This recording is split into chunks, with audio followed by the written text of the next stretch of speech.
ask you a question. Actually, scratch that. I want to ask you a whole barrage of questions. Welcome writers and fans of the grammatically quixotic. Today we're talking about one of the most misunderstood symbols in all of writing, the humble, wily, and occasionally chaotic question mark. I'm going to show you how the question mark isn't just about asking, it's about tension, about implication, and about truth-seeking and misdirection and uncertainty. It's about craft. Before we plunge into all that, I want to ask you one question. Are you subscribed? Because you should be. Every week I drop new videos like this, writer deep dives on everything from word history to punctuation secrets to indie author marketing, fantasy analysis, and the writer mindset. If you want to level up your storytelling with me, hit that like button, smash subscribe, and ring the bell so you'll never miss a lesson. I'm MT Lynx, and let's get into the history and methodology of the question mark. Just as an aside, I'm building a whole author army here, and if you'd love to be a lynx in my chain, pun intended, I always intend my puns, it would mean the world to have you as part of my group. And if you're a returning viewer, thank you. You're the reason I get to keep making this kind of ultra nerdy, extra deep content. You're the best kind of writers. Curious, passionate, and committed to the craft. Or you just like to watch me geek out over punctuation and words. That's fine too. I'm enjoying it and I'm having fun. So, right, now that you're all settled in, mugs of tea in hand, pens at the ready, Word document blinking expectantly, let's begin the journey.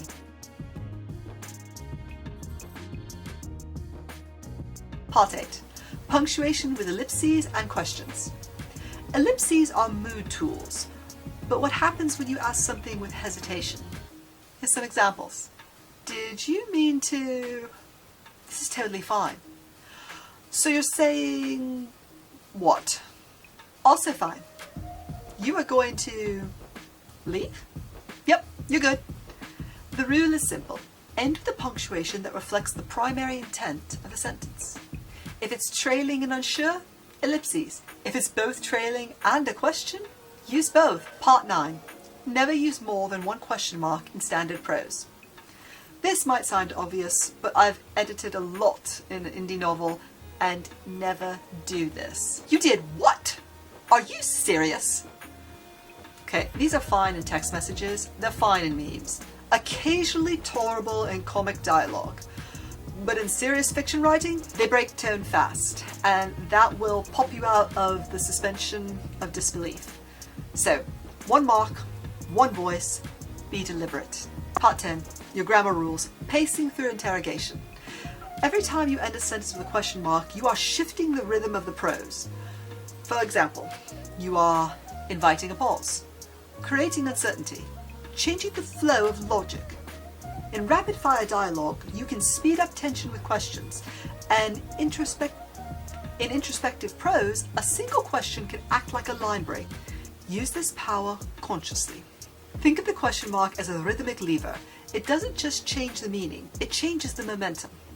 Rhetorical questions, tone, voice, and subtext. Great, so now you know the rules of question marks, let's break them.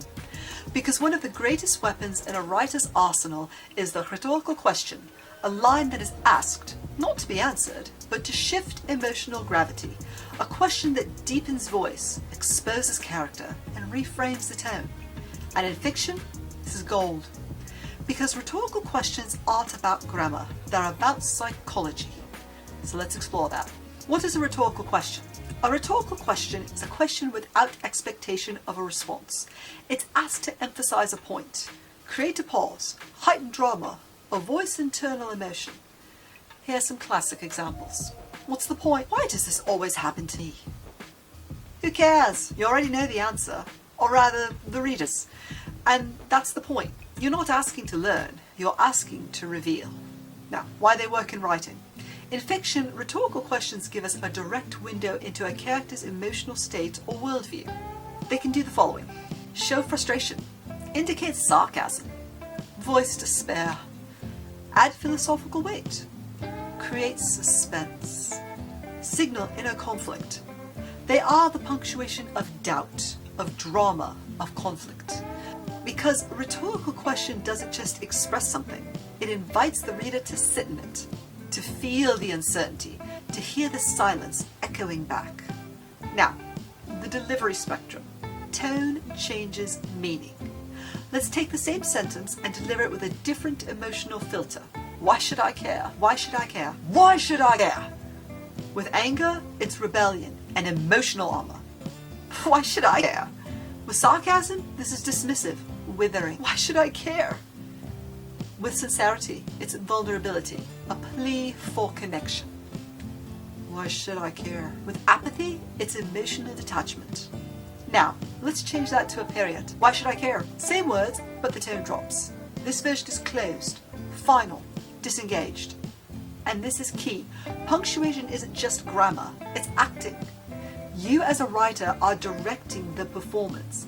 Every question mark changes how your sentence is heard, even in silence. Interior monologue, character voices goldmine. Internal dialogue thrives on rhetorical questions. For example, why did I say that? She probably thinks I'm a complete idiot. Brilliant, just brilliant. What was I even thinking? Notice, none of these are meant to be answered. They mimic real thought. It's disjointed, reactionary, human. You can write entire scenes driven by rhetorical introspection, especially in a first person or deep third point of view. It brings the reader inside the mind of your character with rhythm and cadence. It feels authentic because we all talk to ourselves like this, right? Dialogue, layering subtext. When a character speaks in rhetorical questions, they're often doing something beneath the surface, like hiding insecurity, testing the waters, mocking someone, masking fear, controlling the conversation. Here's some examples from actual fiction. Oh, so now you care. It's not a question, it's a challenge. Here's another. Do you think I don't notice when you lie? Again, it's not about the answer, it's about power dynamics. These are not throwaway lines, they're subtext bombs. A skilled writer can use a rhetorical question to communicate everything a character won't say outright. Humor, irony, and snark. Sarcasm's best friend is the rhetorical question. Here are some examples. Oh, really? You don't say. Was that supposed to be a plan? Is your ego insured?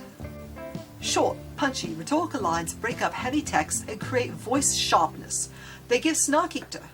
They give readers a wink without spelling everything out. And in humorous narration, they're perfect. All the major authors are masters of this. They're also excellent for pacing and mood control. Rhetorical questions slow down the reader's internal tempo. They cause pause, they create microbeats, and they shift the emotional current. Try this example. She was gone, the door closed. Why didn't I stop her? That single line shifts the tone of the entire passage. It adds weight. And by using a rhetorical question instead of an exposition, you keep the prose tight, but the emotions deep. Now, there's a danger in overuse. Here's the trap.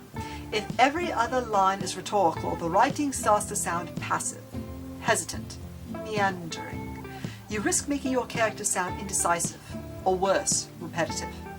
Avoid stacking rhetorical questions unless you're doing it stylistically to build spiraling thoughts. Like this. Why now? Why him? Why not me? That works. But this? What's going on? Why are they doing this? Who's in charge? What are we going to do? That's a panic loop, and it loses impact. Think of rhetorical questions like chili flakes. Powerful in small doses. Devastating if overdone. And you can imagine why. Formatting considerations are in print. Okay, we need to cover a couple of formatting considerations in print. You can italicize rhetorical questions in interior monologue to differentiate tone, or even remove punctuation altogether for a softer touch. Here are a couple examples. Why now of all times? Why now of all times? Why now of all times? Each version creates a different vibe, so choose carefully based on the emotional weight. Alright, here are some rhetorical devices beyond the question. There's also this close cousin, the hyperphora, where the speaker asks a question and then answers it themselves. Here's an example. Why do I do this? Because it's the only thing that makes sense. This is a powerful rhythm technique in speeches and narrative. It lets your character or the narrator guide the reader through logic or emotion with momentum. Use it to build internal monologue arcs that reveal doubt and then resolve it. Rhetorical questions are not filler, they're intentional micro acts of storytelling. Each one is a beat of vulnerability, of drama, of wit, of hesitation or tension. They aren't asking your reader anything, they're telling your reader everything. Use them sparingly, use them surgically, but when you do, make them count. 5 mistakes writers make with question marks. Alright, my punctuation lovelies, we've covered the evolution, the grammar, and the nuance, but now it's time to talk about the dark side, the mistakes. Because for all its elegance, the question mark is one of the most abused pieces of punctuation in modern fiction. So let's dig into the 5 biggest sins I see, both in manuscripts I've edited and published books that somehow slipped through the net. Number 1. Stacking quotation marks or adding exclamation points. Let's go ahead and get this one out of the way first. What did you do? You knew? Are you serious? Okay. Yes, I get it. You're trying to show emotion, intensity, shock, but overstacking punctuation backfires. In standard prose, multiple punctuation marks come across as amateurish, emotionally uncalibrated, distracting. Instead of showing emotion through action or word choice and context, you're just screaming it with symbols. That's not power, that's volume. 1 mark, either a question mark or an exclamation point, is usually enough. If the emotion demands more, let the dialogue, the description, the delivery carry that weight. And here's a pro tip. Save your stacked punctuation for informal formats, texts, comics, or character notes, if it matches the voice. Never in standard narrative. Right, mistake number 2. Using question marks in non-question. This one sneaks into dialogue all the time. Here's some examples. Go upstairs? Close the door? Just do it already? Unless your character is genuinely asking permission or clarification, this is a mistake. So, I know what you're thinking, but I want to show tone, MT. It's sarcastic, or hesitant, or ironic. Exactly, and that's why you don't need a question mark. Let's rewrite it. Go upstairs, she narrowed her eyes. Now. Just do it already. He threw the file across the desk. He's stronger, punchier, clearer. Remember, not every rising intonation is a question. Let tone come from voice, not lazy punctuation. Mistake number 3, misusing indirect questions. Right, we've covered this in grammar, but it bears repeating because this one is rampant. If your sentence reports a question, don't put a question mark at the end. Don't do it. Just don't. Alright, here's a wrong example. I asked her where she was. He wondered why they left. This is more than a stylistic issue. It's a credibility issue. Misplacing question marks like this undermines your reader's trust in your writing. It tells them you don't know the basic rhythm of English. And if your prose doesn't obey the reader's expected rhythms, your voice falters in the story. Mistake number 4.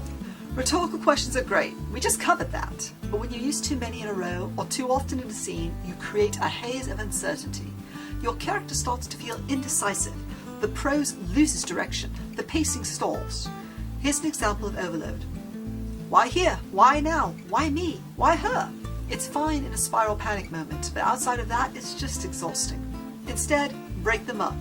Use some internal monologue between. Use beats, action, or thoughts to ground the emotional pacing. Vary the sentence length and the punctuation. Don't fall into rhetorical loops. Your story needs forward motion. And transparency, I've been guilty of that one.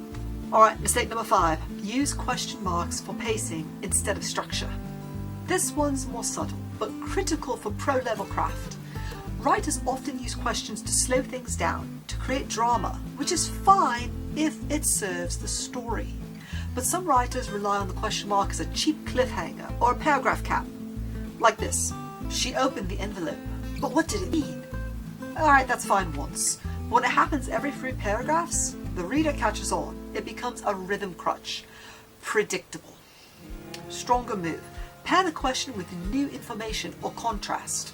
She opened the envelope. It was empty. Why? See that?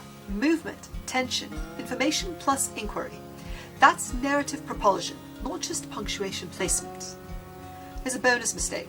Mismanaging punctuation with dialogue tags. Let's revisit a sneaky one. This is incorrect. Is that a dragon? He asked. Where are we going? He asked, is the correct version. Is that a dragon? He asked. No comma and no capital H.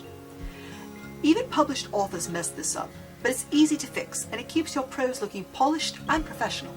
The fix for all of these is intentionality. Ask yourself these things every time you use a question mark. Is this sentence really a question? Is it rhetorical, sarcastic, hesitant, or curious? Could a period change the tone in a better way? Does this match the character's voice or your own uncertainty? Punctuation is your scorecard for emotion. Use it deliberately and it makes your writing sing. Texting, memes, and the evolution of the question mark in the digital age. Alright, we've travelled from medieval manuscripts to modern masterpieces, but now we've arrived at the chaotic present, the battlefield where language is shifting faster than the rules can catch up. Welcome to the digital age of the question mark. This is where grammar meets culture, tone meets technology, and punctuation gets rewritten by Gen Z in real time. Let's break down what the question mark means today and how it's being recoded every time you text your friend, post a meme, or write dialogue that reflects the way we speak now. Alright, so in your interrogative statements, 1 question mark is curiosity, 2 question marks, and a period, passive aggressive. In traditional writing, a question mark is a signal. This is a query. In texting, it's an emotional tone indicator. 1 question mark is curious, direct, that's standard. What time are we meeting? Normal. 2 or more? Confused, alarmed, or increasingly panicked. You didn't tell me? Wait, what? No question mark at all? That's flat, possibly passive aggressive. You're coming. Instead of you're coming? That period, it's cold, final, with a pinch of attitude. You've probably felt it without realizing it. That split second where you go, are they mad? Was that a real question? Why no punctuation? That's the modern digital punctuation in action. It's about subtext, not syntax. Now, things get weirder. Enter emoji culture. Today's question might be followed by a confused face, a skull emoji, a side eye. Each line means something different, and the question mark isn't just punctuation. It's part of a rhythm of visual language. Writers, especially YA and contemporary fiction authors, need to understand this to write authentically in modern voice. Your teen characters don't just ask questions, they text them. They code them emotionally. Don't mimic that mindlessly, but understand the layers. And when question marks become the joke, in meme culture, it's often ironic, and it can be used to mock, to exaggerate, to indicate obviousness. Here's some examples. He really said that? What's the worst that could happen? Life. Or the classic format. Question mark, question mark, question mark? That's crazy, bro. Those aren't questions, they're commentary. The punctuation now carries a tone without explanation. Just seeing question mark, question mark lets us hear the delivery. Disbelief, sarcasm, even meme-speak accents. Also, typing indicators, and here's a wild one. In modern messaging platforms, sometimes you don't need a question mark at all. You just send, wait, really? You saw that? Or you just start typing what if and leave it trailing. Or, iconic move here, you just leave the typing bubble open. Typing, and then nothing. That's the silent question. The absence becomes presence. In this way, digital writing has inherited what poetry did long ago. The pause means something. Writers who understand this can craft digital era characters with real nuance. Alright, let's go meta. No, not like the company. Language is always changing. Punctuation is no exception. What we're seeing now is the question mark becoming emotionally coded, visually stylized, culturally contextual. And here's the wildest part. Digital media has also brought back the question mark's original function. Back in the Latin days, QO meant I'm curious. Now in text and memes, question mark still means I'm curious, but also overwhelmed, sarcastic, ironic, or surprised. It's come full circle. The question mark today is not the same one born in medieval monasteries. It's fluid, adaptable, and alive. And as writers, that's not something to fear, it's something to explore, to embrace. Because when punctuation changes, storytelling possibilities explode. So ask yourself this. Are you using the modern question mark today on purpose or by habit? Because whether you write fantasy or contemporary, memoir or mystery, your punctuation choices still speak. And now they whisper an emoji, memes, subtext. and silence. We've come a long way from dusty Latin manuscripts to the keys on your phone, from scribes inventing shortcuts to readers interpreting sarcasm with punctuation, from rigid grammar rules to fluid emotional rhythm, all through one tiny symbol, the question mark. 14 centuries old, 2 simple strokes, infinite uses. It began as a desire to seek. It became a tool, a hook for clarity. And then it evolved, a stylized mark for curiosity. Then it fractured, a signal for tone, irony, fear, drama, vulnerability. And now? Well, now it's yours. Whether you're writing epic fantasy or contemporary drama, poetry or journalism, dialogue or code, the question mark is a storyteller's lever. You can use it to control rhythm, reveal voice, unsettle your reader, layer in some subtext, craft characters who question everything or nothing, signal curiosity, challenge, confusion, confrontation. It's not just grammar, it's intent. Because every punctuation mark you use is a narrative choice. So, next time your cursor blinks at the end of a sentence and you hesitate, ask yourself, do I really want a question mark here? Not because you're uncertain, but because you understand what the question mark does. You're not just punctuating a sentence here. You're orchestrating tone, controlling flow, and shaping the reader's internal voice. And that is the craft. Thank you for going on this journey with me. If this video gave you something new to think about, if you helped you see punctuation not as a set of rules, but a toolbox, please hit that like button, subscribe, and share this with a fellow writer who's ready to level up. And don't forget, we've got a lot more punctuation deep dives on the way.